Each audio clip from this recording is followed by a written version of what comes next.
Mesdames et messieurs, bienvenue dans cette autre édition de Tech 237, la vitrine des technologies sur la CRT.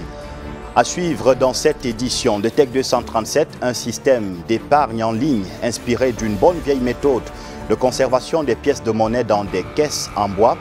Mindqua est une start-up mise sur pied par un groupe de jeunes ingénieurs informaticiens à Boya, dans la région du Sud-Ouest. Vous avez envie de déménager ou alors d'acheter un terrain? Le génie de la semaine propose une solution pratique et qui se fait à coup de clic. Martine Fongor a mis sur pied une application et un site web qui évite les tracasseries dans le secteur de l'immobilier. Dans le fauteuil de l'invité, Olivier Ngoué, il est à la tête du réseau d'incubateurs panafricains. Ce jeune Camerounais, féru des TIC, va partager dans cette édition de Tech 237 sa vision de l'économie numérique. Mesdames et messieurs, voilà pour les titres. Merci de rester connectés à la vitrine des technologies.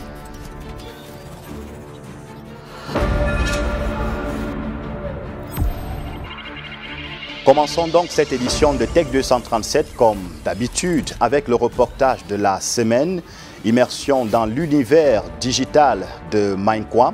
Mindqua est une start-up mise sur pied par un groupe de jeunes ingénieurs informaticiens basés à Boya dans la région du Sud-Ouest. C'est un système d'épargne en ligne inspiré de ces caisses en bois que chacun de nous a eu à utiliser à un certain âge. Conserver des pièces de monnaie dans ces caisses en bois se fait désormais de façon plus moderne, en ligne. C'est un reportage que signe Georges Gendy.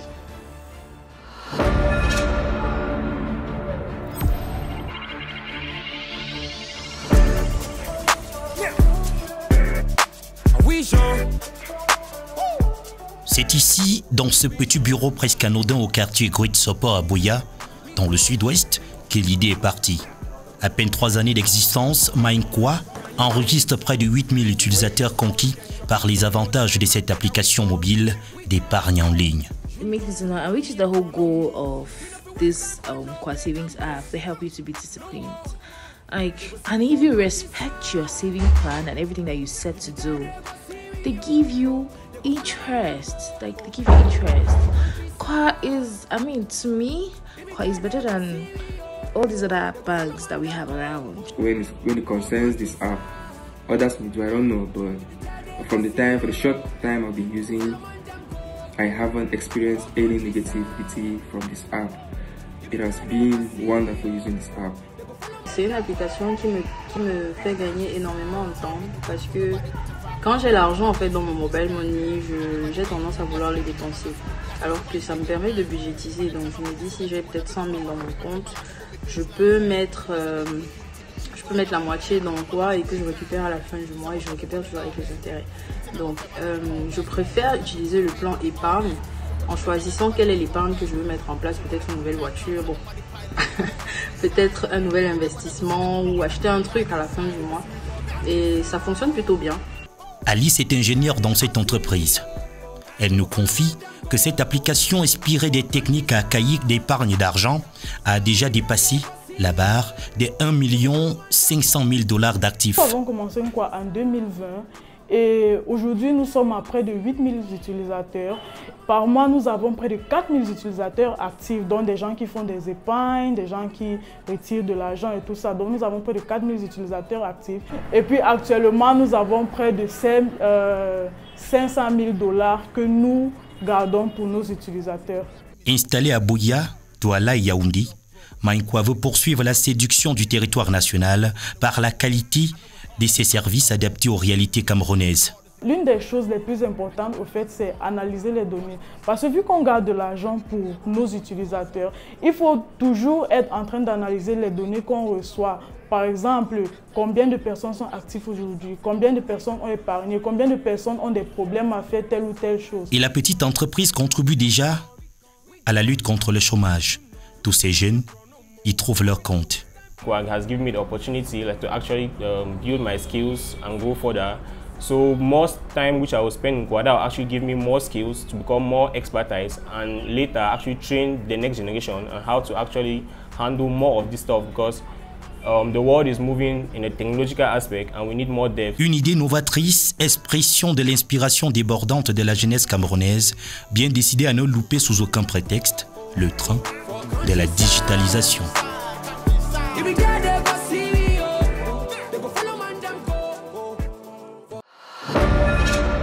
Le génie de la semaine propose également une solution pratique et moins contraignante. Martine Fongor est le CEO and founder de Digital Renter. Il s'agit là d'une start-up constituée d'une application et d'un site web qui vous facilite l'accès au secteur de l'immobilier et évite les tracasseries auxquelles sont souvent soumis ceux qui sont à la recherche d'appartements, de bureaux ou alors d'un terrain titré. C'est le génie de la semaine.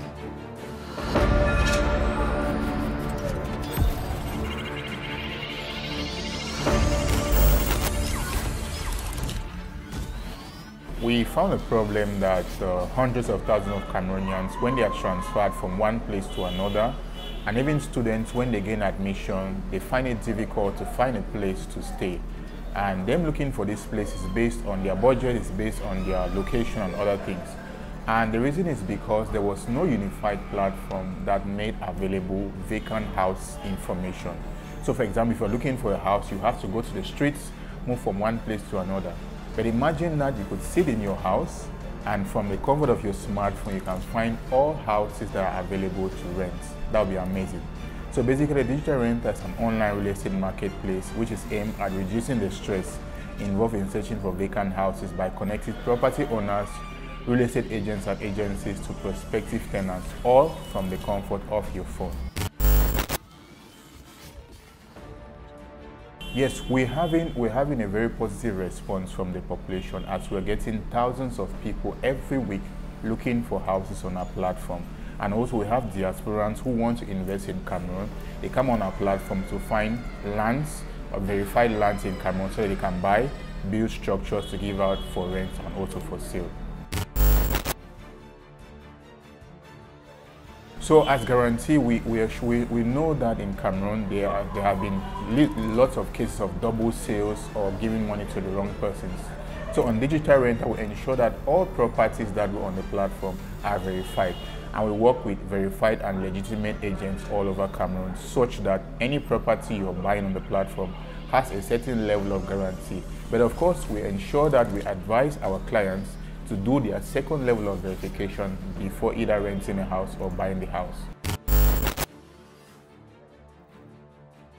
To use our platform, it's simple. You can either go to the website digitalrenter.com or download the application. Now, once you see a house or a land that you're interested, you can contact the person that listed the land or the house.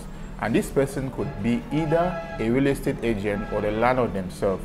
If you get to the landlord, then that's good. You get to discuss directly with the landlord, the person that owns the property. But if it's an agent, the agent will help you to find the various options that you may need. For agents that want to use our platform, they pay us a monthly subscription, and our subscription is 10,000 a month. That 10,000 a month subscription gives them access to 10,000 plus clients every week that are actively looking for properties. And even if you're a landlord, you want to post your property on the platform, we have different plans which you can pay for and have access to advertise your property, such that once you post it, you get access to thousands of clients immediately who can be able to rent your property and make it occupied in the shortest period of time. Okay. Currently, Digital Renter is operational in Boya, it's operational in Limbe. We're currently expanding our operations to Douala and Yaoundé so that we can serve more of the francophone population.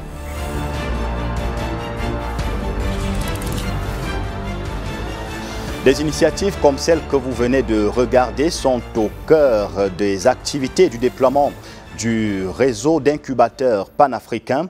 À la tête de cette organisation, un jeune Camerounais, Olivier Ngoué, qui fait la promotion des solutions du futur dans les startups. C'est l'invité de la semaine.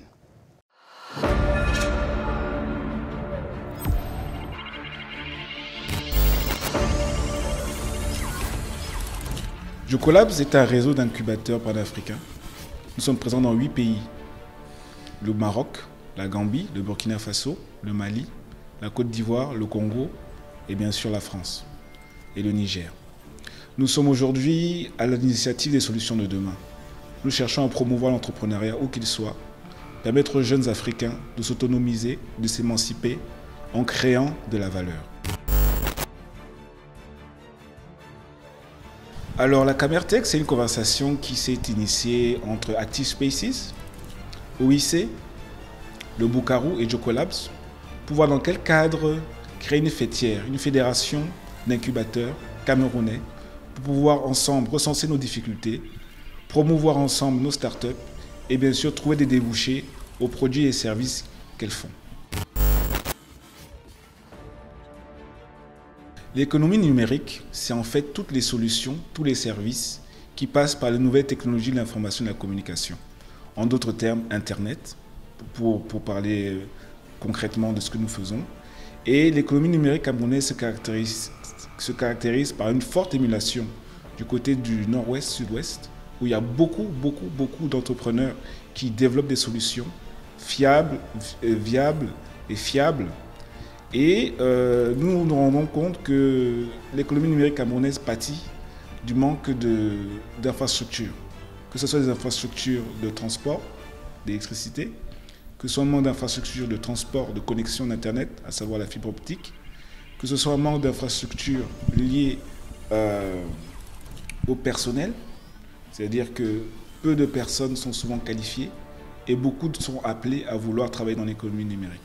Donc nous avons un fort travail de renforcement des capacités et de démocratisation de ce que nous faisons pour pouvoir justement parvenir à nos objectifs. D'abord, il faut féliciter l'État camerounais qui nous a donné un cadre dans lequel nous, les incubateurs, nous devons nous déployer. Tout le monde n'est pas incubateur. Il y a d'abord un agrément préalable qui est dispensé par le ministère des PME pour que nous puissions exercer notre métier. Ça, c'est la première chose. La seconde, c'est que nous, chez Jocolabs, nous sommes dit que les projets encore en idéation, nous préférons les confier à nos confrères.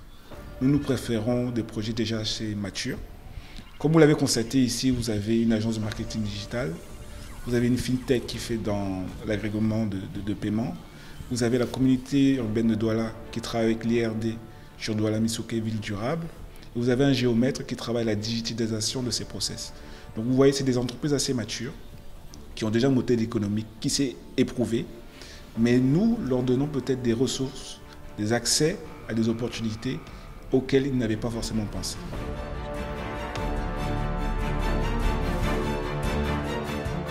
Mesdames et messieurs, voici venu le moment des conseils pratiques pour vous éviter de perdre le nord sur l'espace web. Qu'est-ce qu'une communauté WhatsApp? Chacun d'entre vous a certainement WhatsApp dans son téléphone. C'est la Minute Tech.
Tech 237, c'est fini pour cette édition. Merci mesdames et messieurs de l'avoir regardé. Nos programmes se poursuivent. Restez connectés sur la CRTV.